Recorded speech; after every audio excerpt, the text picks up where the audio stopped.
बनाइबा चिंगुड़ी तरकारी।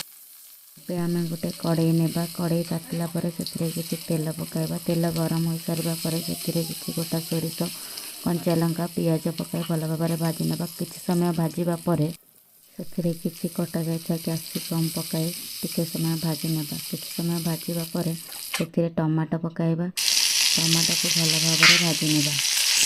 କିଛି ସମୟ ଭାଜିବା ପରେ ସେଥିରେ କିଛି ଅଦା ରସୁଣ ପେଷ୍ଟ, ସ୍ୱାଦ ଅନୁସାରେ ଲୁଣ, हलदी गुंडा, लंका गुंडा, जीरा गुंडा, काश्मीरी चिली, चिकेन मसला पकाई से भल भाव में भाजी नेबा। किछि समय भाजिबा परे ସେଥିରେ ଆମେ କଟା ଯାଇଥିବା ଚିଙ୍ଗୁଡ଼ି ପକାଇବା। ଚିଙ୍ଗୁଡ଼ି କିଛି ସମୟ ଭାଜିବା ପରେ ସେଥିରେ ଅଳ୍ପ କିଛି ପାଣି ଦେବା।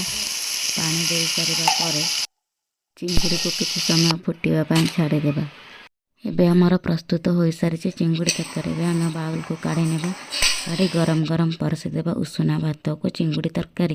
ମାନେ ବି ଆପଣମାନଙ୍କ ଘରେ बनाନ୍ତୁ। କେମିତି ଲାଗୁଛି କमेंट କରନ୍ତୁ।